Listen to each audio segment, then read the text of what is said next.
الحمد لله نحمده ونستعينه ونستغفره ونؤمن به ونتوكل عليه ونعوذ بالله من شرور أنفسنا ومن سيئات أعمالنا من يهده الله فلا مضل له ومن يضلل فلا هادي له ونشهد أن لا إله إلا الله وحده لا شريك له ونشهد أن سيدنا ونبينا مولانا محمدا عبده ورسوله أما بعد فقد قال الله تعالى وإن من قرية إلا نحن مهلكوها أو معذبوها عذابا شديدا صدق الله العلي العظيم.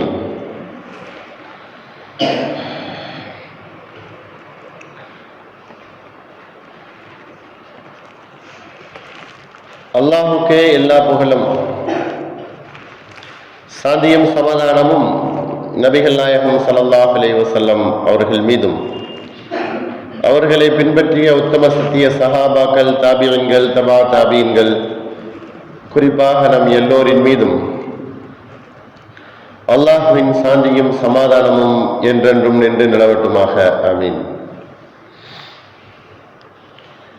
இறைவன் நம்முடைய எல்லா காரியங்களையும் பொறுப்பேற்று நாம் எதிர்பார்க்கும் விதத்தில் நம்முடைய காரியங்களை அல்லாஹ் சகலத்தையும் பொருந்திக் கொண்டு அல்லாஹ் நிறைவேற்றி தந்தல் புரிவானாக. நம்முடைய நல் அமல்களை அல்லாஹ் ஏற்றுக்கொண்டு பரிபூர்ணமான நன்மைகளை நம் எல்லோருக்கும் தந்தல் புரிவானாக. திடீர் ஆபத்திலிருந்தும், கொடிய ஆபத்திலிருந்தும், கொடிய நோயிலிருந்தும், சகல வியாதிகளிலிருந்தும் அல்லாஹ் நம் எல்லோரையும் காத்த அருள் புரிவானாக. உலகத்திலே வாழ்கின்ற அனைத்து மக்களையும் அல்லாஹ் இயற்கை சீற்றத்திலிருந்தும், பெரும் பாதிப்பிலிருந்தும் காத்த அருள் புரிவானாக. ஆமீன். இன்றைய ஜும்மாவினுடைய உரையினுடைய தலைப்பு திருந்த வேண்டும். நாம் திருந்தி வாழ வேண்டும். திருந்தி வாழ்வதற்குரிய சந்தர்ப்ப சூழ்நிலைகளும் வாய்ப்புகளும் நம்மிடத்தில் நிறைய வந்து கொண்டிருப்பின், திருந்துவதற்குரிய எந்த ஒரு முயற்சிகளிலும் ஈடுபடாமல் இருப்பது அது நம்மை அதிகமாக வழிதவறி போவதற்கும் பாவங்கள் செய்வதற்கும் காரணமாக ஆகிவிடுகிறது.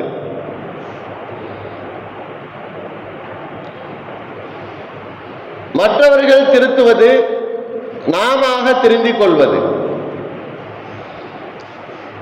திருந்திக் கொள்தல் என்பது அல்லாஹ் பல வகையில உலகத்தில் பெரும் பெரும் எச்சரிக்கைகளை எல்லாம் அல்லாஹ் காட்டிக்கொண்டும் தந்து கொண்டும் இருந்து கொண்டிருக்கிறார்.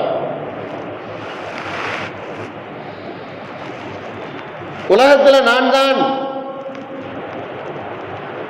பெரியவன், என்னுடைய நாடுதான் பெரிய வல்லரசு நாடு என்றுதான் அதிகமான ஆயுதங்களும் சக்தி வாய்ந்த மிகப்பெரிய அழிவு ஆயுதங்களும் எம்மிடத்தில் தான் இருந்து கொண்டிருக்கிறது என்பதை உலகிற்கே பறைசாட்டி கொண்டிருந்த அந்த நாட்டினுடைய நிலைமைகளை இன்றைக்கு நாம் பார்க்கிறோம்.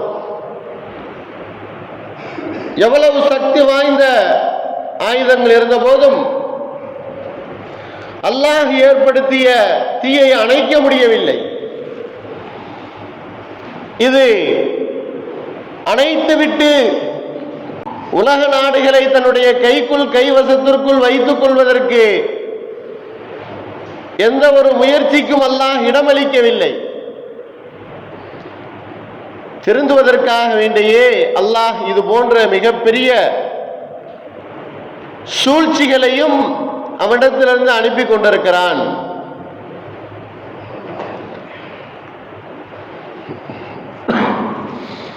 எங்கெல்லாம் பாவச் செயல்களும் அல்லாஹ்வுக்கு எதிராக நடைபெறக்கூடிய எல்லா செயல்களுக்கும் முடிவு என்பது திருந்தும் வரை அவன் விட்டு வைத்திருப்பான். இல்லை என்று சொன்னால் பெரும் ஆபத்தையும் பெரிய அழிவையும் ஏற்படுத்தி விடுவான். யூத நசாராக்களுக்கு மட்டுமல்ல, முஸ்லிம்களுக்கும் அப்படித்தான். இன்றைக்கு அரபு நாடுகள் என்று சொல்லக்கூடிய அரபு நாடுகளிலே எது மார்க்கத்திற்கு இஸ்லாத்திற்கு எதிரானதாக இருக்குதோ அதை கொண்டு வரும் பொழுது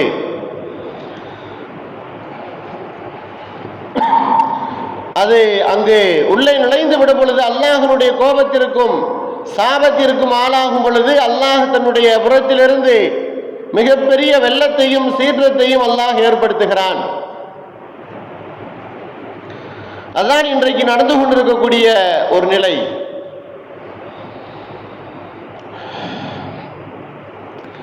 மனிதன் தானாக திருந்த வேண்டும். இல்லை என்று சொன்னால் அல்லாஹ்வுடைய மிகப்பெரிய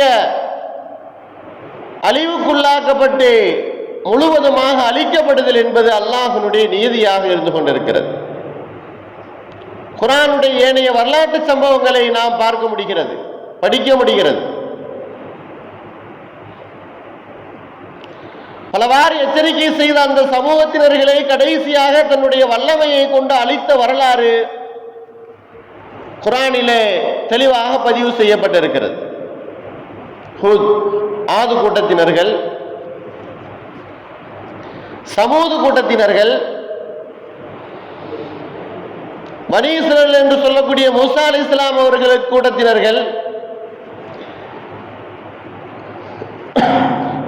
இப்படியாக ஏனைய கூட்டத்தினர்களை அல்லாஹ் தன்னுடைய எச்சரிக்கைக்கு அவர்கள் திருந்தாத போது அழிவை அல்லாஹ் கடைசியாக ஏற்படுத்தி விடுகிறான். நெருப்பு இன்றைக்கு எரிந்து கொண்டிருக்கிறது என்று சொன்னால் நபி ஸல்லல்லாஹு அலைஹி வஸல்லம் அவர்கள் சொன்னார்களே, உலக அழிவு நாடின் அடையாளங்கள் என்பதிலே ஒரு முக்கியமான அடையாளம் நெருப்பு. கடைசியாக மனிதர்களை நெருப்பு தான் ஒன்று சேர்க்கும். எல்லா ஊர்களிலும் எல்லா நாடுகளிலும் அது அப்படி திரண்டு கொண்டு வரும். கடைசியாக ஒன்று சேர்க்கப்படுதல் என்பது இந்த நெருப்பை கொண்டுதான். அப்படிப்பட்ட ஒரு நிலைமையை தான் அல்லாஹ் இன்றைக்கு ஏற்படுத்தி இருக்கிறான். இதுவும் ஒரு எச்சரிக்கை தான், ஒரு வாய்ப்பு தான் மனிதன் திருந்துவதற்கு. அல்லாஹ் குர்ஆனிலே பல இடங்களிலே வஜாக்குமுன் நதீர், மறுமையிலே அல்லாஹ் விசாரணைக்கு மனிதனை உள்ளாக்கும் பொழுது பல காரணங்களை சொல்லுவான். எதனால் தவறு செய்தால், என்ன பாவம் செய்தால், எதனால் பாவம் செய்தால் என்று கேட்கும் பொழுது அல்லாஹ் பல காரணங்களை சொல்லுவான். அல்லாஹ்விடத்தில் பல காரணங்களை சொல்லும் பொழுது அல்லாஹ் கேட்பான், வஜாக்குமுன் நதீர், உங்களிடத்தில் எச்சரிக்கை என்பது வந்ததா? குர்ஆனை கொண்டு, நபிமார்களை கொண்டு, இறை நேசர்களை கொண்டு, வலிமார்களை கொண்டு உங்களுக்கு எல்லா புறத்திலும் எச்சரிக்கை என்பது வந்து கொண்டுதானே இருந்தது. அப்படி இருக்க நீங்கள் திருந்த மறுத்தீர்கள்.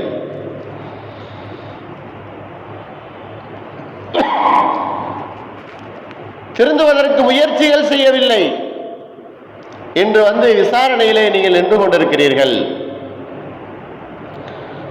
இந்த விசாரணை என்பது உங்களை நரகத்திற்கு செல்லக்கூடிய விசாரணையாக இருக்குது என்பதாக அல்லாஹ் சொல்லுவான்.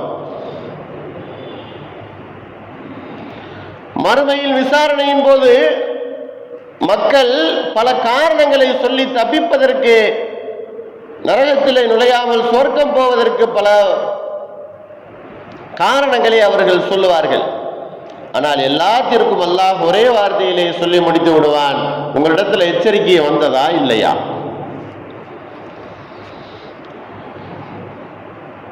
நபிமார்கள் உங்களை எச்சரிக்கை செய்தார்களா இல்லையா? குர்ஆன் உங்களுக்கு எச்சரிக்கை செய்ததா இல்லையா? ஏன் நீங்கள் திருந்த மறுத்தீர்கள்? ஏன் நீங்கள் திருந்தவில்லை? பாவச் செயல்களிலிருந்து ஏன் நீங்கள் மீளவில்லை? பெரும் குற்றங்களிலிருந்து நீங்கள் ஏன் திருத்திக் கொள்ளவில்லை? அல்லாஹ் குர்ஆன்ல பல இடங்களில் இந்த ஆயத்துகளை சொல்லி காட்டுகிறான். இன்னா அர்ஸல்னாக ஷாஹிதன் வ பஷீரன் வ நதீரா. நபியே, உங்களை நாம் அனுப்பியிருக்கிறோம் இந்த உம்மத்தாருக்கு எச்சரிக்கை செய்யக்கூடியவராக.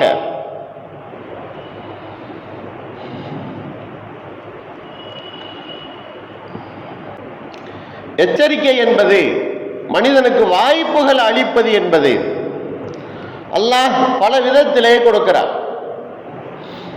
எத்தனை தடவை எத்தனை நபர்களை நமது வாழ்க்கையில கொண்டு போய் அடக்கம் செய்திருப்போம். கபர்களை தோண்டி நம் கண் முன்னால் எத்தனை மனிதர்களை நாம் அடக்கம் செய்திருப்போம். அதுவும் எச்சரிக்கை. திருந்த வேண்டும். நம்முடைய கைகளாலேயே அடக்கம் செய்திருப்போம், மண்ணை தள்ளி இருப்போம். ஒவ்வொரு மனிதருக்கும் தன்னை விட்டு பிரியும் பொழுது, மரணமாகும் போது பெரிய எச்சரிக்கை. திருந்த வேண்டும். நம்மை சுற்றி இருப்பவர்கள் நம்மை விட்டு பிரிந்து போகும்போது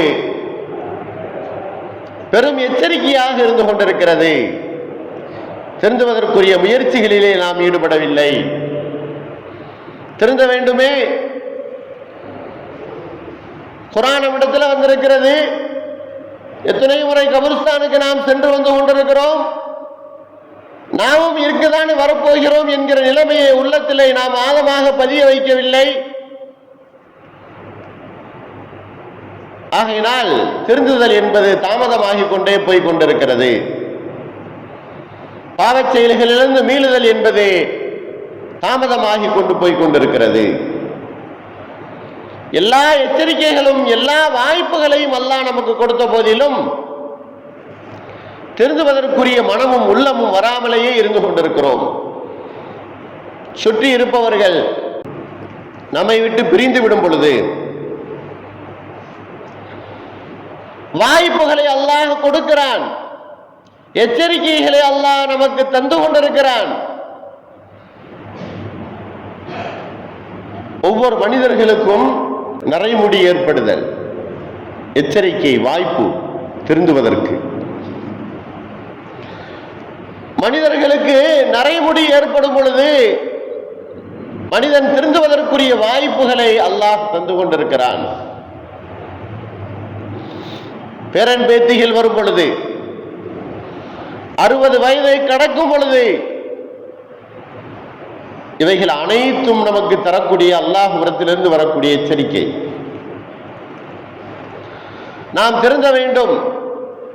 பள்ளியினுடைய தொடர்பை ஏற்படுத்திக் கொள்ள வேண்டும். ஐகால தொழுகையை விடக்கூடாது. பாவங்கள் செய்யக்கூடாது.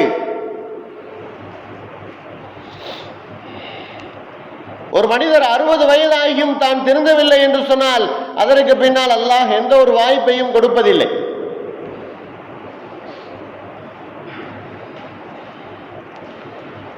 அலி ரலியல்லாஹு அன்ஹு அவர்கள் சொல்வார்கள், அத்துன்யா முதுபிரத்துன் வல் ஆகிரத்து முக்பிலத்துன். துன்யா நம் பின்னால் போய்கொண்டே இருக்கிறது, ஆகிரா நமக்கு முன்னால் வந்து கொண்டே இருக்கிறது. துன்யா நம்மளை விட்டும் பின்னால் போய்கொண்டே இருக்கிறது, ஆகிரா என்பது வந்து கொண்டே இருக்கிறது. மனிதா, திருந்துவதற்குரிய வாய்ப்பு எங்கே? ஆகிரா வந்துவிடும், கேள்வி கணக்குகள் வந்துவிடும், அல்லாஹ்வுக்கு முன்னால் நின்று விடுவோம். திருந்துவதற்குரிய வாய்ப்புகளை அல்லாஹ் நிறைய நமக்கு தந்து கொண்டிருக்கிறான். அவை அனைத்தையும் நாம் உதறிவிட்டு தட்டிவிட்டு நம் போன போக்கிலே போய் கொண்டிருக்கிறோம். மனிதனுடைய ஆசை எவ்வளவு இருக்குது. உலகத்தில் 500 வருடம் 600 வருடம் வாழப்போகும் என்கிற ஆசையோடு மனிதன் வாழ்ந்து கொண்டிருக்கிறான். அவனுடைய செயல்பாடுகள் இருந்து கொண்டிருக்கிறது. நபி ஸல்லல்லாஹு அலைஹி வஸல்லம் அவர்கள் சொன்னார்கள், 60 70 தான் என்னுடைய உம்மத்தினுடைய வயது. ஆனால் அவன் முயற்சிப்பதும் ஆசை கொள்வதும் 600 200 வருடங்கள் வாழப்போவதை போன்று அவன் உலகத்தில் பெரிய பிளான், பெரிய எதிர்பார்ப்புகள். நபி ஸல்லல்லாஹு அலைஹி வஸல்லம் அவர்கள் ஒரு தடவை சஹாபாக்களுக்கு முன்னால் தரையிலே கோடை கிழிக்கிறார்கள். விரல்களை கொண்டு கோடை கிழிக்கிறார்கள். ஒரு பெரிய கோடு நடுவிலே கிழிக்கிறார்கள். அந்த பெரிய கோட்டுக்கு இந்த பக்கமும் இந்த பக்கமும் சிறிய சிறிய கோடுகளை கிழிக்கிறார்கள். இந்த கோடுகளுக்கு ஒட்டுமொத்தமாக ஒரு கட்டத்தை போடுகிறார்கள். கட்டத்துக்கு வெளியிலேயும் ஒரு கோடை போடுகிறார்கள்.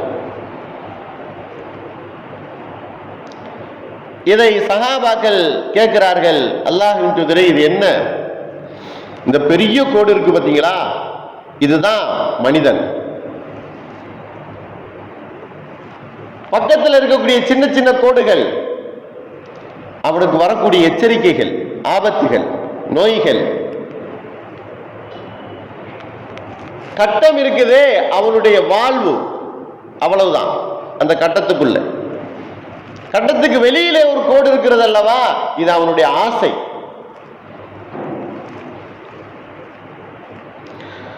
அப்ப மனிதனுடைய ஆசை என்பது தன்னுடைய வாழ்நாளை தாண்டி அவனுக்கு இருக்கக்கூடிய ஆசை. நபி ஸல்லல்லாஹு அலைஹி வஸல்லம் அவர்கள் 60க்கும் 70க்கும் என்னுடைய உம்மத்தினுடைய வயது என்று சொன்னால், ஒரு மனிதனுக்கு 80 வயது ஆயிடுச்சு அப்படின்னு சொன்னா, 80 வயதுக்கு மேலும் அவன் திருந்தாமல் வாழ்ந்து கொண்டிருக்கிறான் அப்படின்னு சொன்னா, அந்த மனிதனை அல்லாஹ்விடத்துல எந்த ஒரு காரணமும் சொல்லவே முடியாது, தவறு செய்வதற்குரிய காரணத்தை.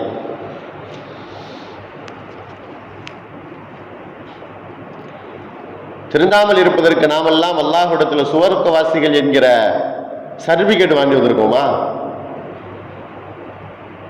மாற்றி அமைத்துக் கொள்வதற்கு, பாவம் செய்யாமல் இருப்பதற்கும், தவறு செய்வதை விட்டும் தெரிஞ்சு கொள்வதற்கும் அல்லாஹ்வும் ரசூலும் நமக்கு ஏதாவது சான்றிதழ் வழங்கி இருக்கிறார்களா நாம் சுவர்க்கவாசி என்று?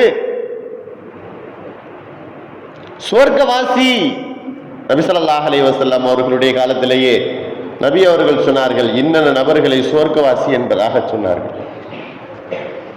அப்படிப்பட்ட அந்த சஹாபாக்கள் கூட நம்ம தான் சொர்க்கவாசி ஆயிட்டோமே, நம்ம ஏன் தவறு செய்யணும், பாவம் செய்யலாமே அப்படின்னு அவர்கள் நினைக்கவில்லை. தான் மனது போன போக்கிலே அவர்கள் வாழவில்லை. உஹது மலையிலே ஏறுகிறார்கள் நபி ஸல்லல்லாஹு அலைஹி வஸல்லம் அவர்கள். அபூபக்கர் சித்தீக் ரலியல்லாஹு அன்ஹு அவர்களும் ஏறுகிறார்கள். உமர் ரலியல்லாஹு அன்ஹு அவர்களும் அந்த உஹது மலையிலே ஏறுகிறார்கள். நான்காவதாக உஸ்மான் ரலியல்லாஹு அன்ஹு அவர்களும் ஏறுகிறார்கள். அதிலே ஏறியவுடன் அல்லாஹ்விடத்திலே நபி ஸல்லல்லாஹு அலைஹி வஸல்லம் அவர்கள் சொல்லுகிறார்கள், அல்லாஹ்வே, இந்த மலையிலே நாங்கள் ஏறி வந்திருக்கிறோம். ஒரு நபி, ஒரு சித்தீக், 2 ஷஹீதுகள். உமர் ரலியல்லாஹு அன்ஹு அவர்கள் ஒரு ஷஹீது, உஸ்மான் ரலியல்லாஹு அன்ஹு அவர்கள் இன்னொரு ஷஹீத். நபி அல்லாஹ்வுடைய தூதர். அபூபக்கர் அந்த தூதரை உண்மைப்படுத்திய அபூபக்கர் சித்தீக் ரலியல்லாஹு அன்ஹு அவர்கள் 2 பேரும் ஷஹீதாகுவார்கள் என்பதை நபி ஸல்லல்லாஹு அலைஹி வஸல்லம் அவர்கள் அன்றைக்கே சொல்லுகிறார்கள். உமர் ரலியல்லாஹு அன்ஹு அவர்களும் உஸ்மான் ரலியல்லாஹு அன்ஹு அவர்களும் அல்லாஹ்வுடைய பாதையில ஷஹீத் ஆகுவார்கள், வஃபாத் ஆகுவார்கள் என்கிற அந்த பட்டத்தை அன்றைக்கே 2 ஷஹீதுகள் என்பதாக சொன்னார்கள்.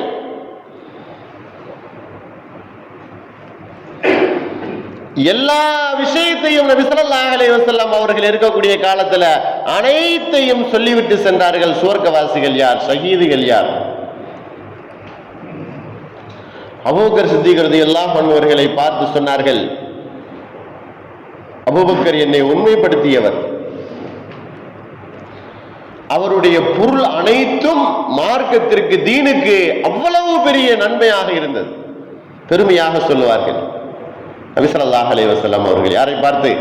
அபூபக்கர் சித்தீக் ரலியல்லாஹு அன்ஹு அவர்களை பார்த்து சொல்வார்கள், உங்களுடைய பொருள் அனைத்துமே தீனுக்கும் மார்க்கத்திற்கும் அவ்வளவு நன்மையாக இருந்தது என்பதாக சொல்வார்கள்.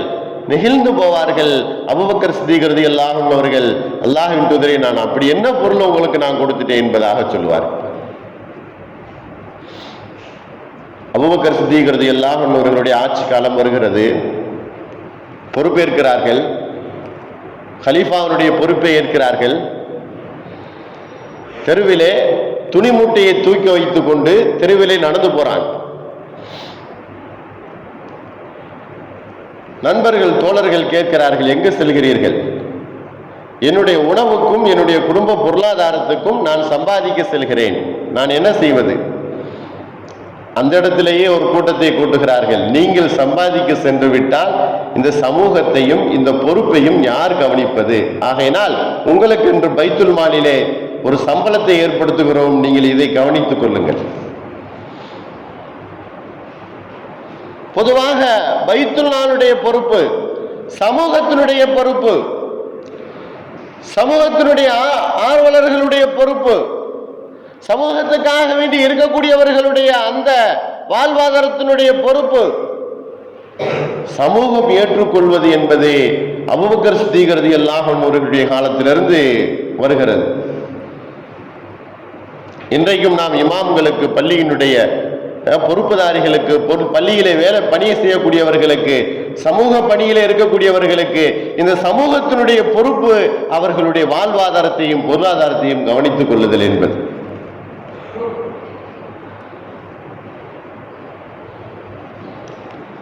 ஒரு தொகையை நிர்ணயம் செய்கிறார்கள் அபூபக்கர் சித்தீக் ரலியல்லாஹு அன்ஹு அவர்களுக்கு.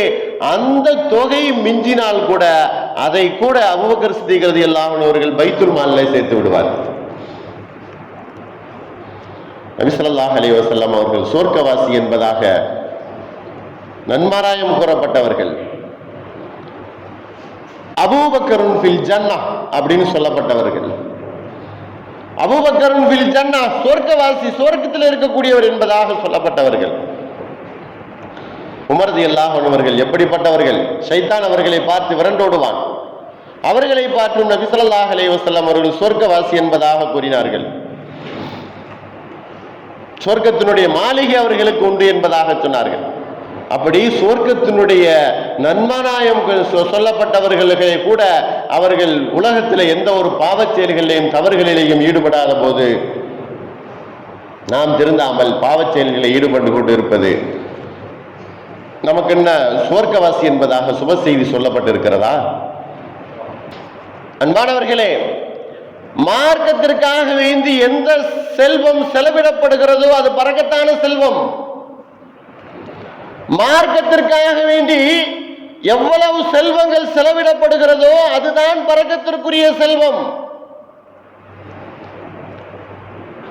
உஸ்மான் ரலியல்லாஹு அன்ஹு அவர்கள் நபி ஸல்லல்லாஹு அலைஹி வஸல்லம் அவங்களை கூப்பிட்டு சொல்றாங்க, மஸ்ஜித் நபவிக்கு பக்கத்துல ஒரு மாட்டு தொழுவம் விலைக்கு வருகிறது, அதை நீங்கள் வாங்கி பள்ளிவாசலுக்கு கொடுங்கள் என்பதாக சொல்லும் போது உஸ்மான் ரலியல்லாஹு அன்ஹு வாங்கி கொடுத்துட்டாங்க.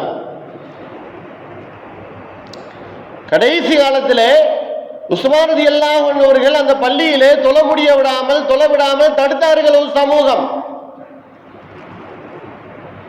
அன்பானவர்களே, அல்லாஹ்வின் நல்லடியார்களே, எவ்வளவு சமூகத்திற்கு நாம் செய்தாலும் சோதனைகள் என்பது அன்றைய காலத்திலே வந்திருக்கிறது, வரும். உஸ்மான் ரலியல்லாஹு அன்ஹு அவர்கள் தாங்கிக் கொண்டார்கள். உஸ்மான் ரலியல்லாஹு அன்ஹு அவர்கள் முன்னாலும் பாவம் செய்யவில்லை, பின்னாலும் பாவம் செய்யவில்லை.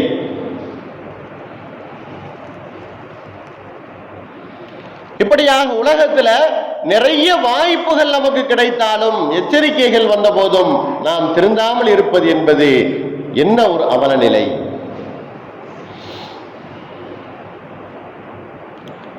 கியாமத் நாளிலே நபி ஸல்லல்லாஹு அலைஹி வஸல்லம் அவர்கள் சொல்லுவார்கள், நரகம் கழுத்தை நீட்டும், நரகம் கழுத்தை நீட்டும். நான் இன்னொரு நபர்களுக்காக வேண்டி சாட்டப்பட்டிருக்கிறேன், அவர்களை எல்லாம் தூக்கி நரகத்திற்குள் நான் உள்வாங்கிக் கொள்வேன். அதிலே முதலாவது அநியாயம் செய்த அரசர். அநியாயமாக தன்னுடைய பொறுப்பில் இருந்து கொண்டு மக்களுக்கு அநியாயம் செய்து கொண்டிருக்கக்கூடிய நபர் தப்பிக்க முடியாது. அல்லாஹ்விடத்தில் மிகப்பெரிய கடுமையான பிடிக்கு அவர் ஆளாகி விடுவார். திருந்துவதல், தன்னுடைய வாழ்க்கையை திருத்திக் கொள்ளுதல், அத்தியாவசியத்துக்காக வேண்டி படம் பிடிக்குதல், போட்டோ எடுக்குதல், உருவப்படங்கள் ஆக்கிக் கொள்ளுதல், அனாவசியமான முறையிலே படங்களை வைத்துக் கொள்ளுதல். இன்றைக்கு மொபைல்ல பார்த்தா குழந்தைகளுடைய படம், சின்ன பிள்ளைகளுடைய படத்தை வைத்துக் கொள்கிறோம். யாராவது அதை பார்த்தார்கள் என்றால் கண் திருஷ்டி ஏற்படும். சர்வசாதாரணமாக இன்னைக்கு நாம் வைத்துக் கொள்ளுகிறோம். நபி ஸல்லல்லாஹு அலைஹி வஸல்லம் அவர்கள் சொன்னார்கள், உருவப்படம் இருக்கக்கூடிய வீடுகளிலே அல்லாஹ் ரஹமத்தினுடைய மலக்கை அனுப்ப மாட்டான் என்பதாக சொன்னார்கள். இப்படியாக சின்ன சின்ன விஷயங்கள் எல்லாம், இசை எங்கெங்கேயோ இருந்து இப்ப பள்ளிவாசலுக்குள்ளேயும் இசை வந்து விட்டது. மொபைல் சுவிட்ச் ஆஃப் பண்ண முடியல, தொழுகை நேரத்துல கூட அடிக்குது. தொழுகை நேரமாகிவிட்டதே, ஆஃப் பண்ணி விடுவோம். தொழுகையில் ஒரு நேரம் ஆயிடுச்சு, நமக்கு மட்டுமல்ல தொழுகையாளிகள் எல்லோருக்கும் பாதிப்பு ஏற்படுமே. சட்டங்களும் சொல்லப்பட்டு விட்டது. தொழுகை நேரத்தில் அப்படி மறந்துட்டு அடிச்சிச்சு அப்படின்னு சொன்னா அதை ஆஃப் பண்ணிருங்க, தொழுகை முடியாது. அவ்வளவு வேகமாக சத்தமாக அடிக்குது. ஆனால் ஆஃப் பண்ணாம அப்பொழுது அவருக்கு ஏதோ அல்லாஹ்வுடைய பயபக்தி அச்சம் வந்ததை போன்று தொழுது கொண்டிருப்பார். அன்பானவர்களே, அல்லாஹ்வின் நல்லடியார்களே, எச்சரிக்கைகள் அல்லாஹ் ரசூல் நமக்கு நிறைய தந்திருக்கிறார்கள், கொடுத்திருக்கிறார்கள். அந்தந்த காலத்திலே வந்து கொண்டுதான் இருந்து கொண்டிருக்கிறது. நாம் தான் திருந்தாமல் இருந்து கொண்டிருக்கிறோம். ஆகையினால் திருந்துவதற்குரிய வாய்ப்புகள் நமக்கு அல்லாஹ் கொடுத்திருக்கிறான். லா யஸ்தஅখিরூன ஸாஅத்தன் வலா யஸ்தக்திமூன், ஒரு நொடி பொழுதும் பிந்தாது முந்தாது. அல்லாஹ் சொல்லுகிறான், டாக்டரோ மருத்துவரோ அல்லது வேற ஏதாவது உலகத்தில் உள்ள பாதுகாப்பாளரோ அதை விட மிகவும் சமீபமாக பிடரியிலே நாம் உட்கார்ந்திருக்கிறோம். அல்லாஹ் சொல்லுகிறான்,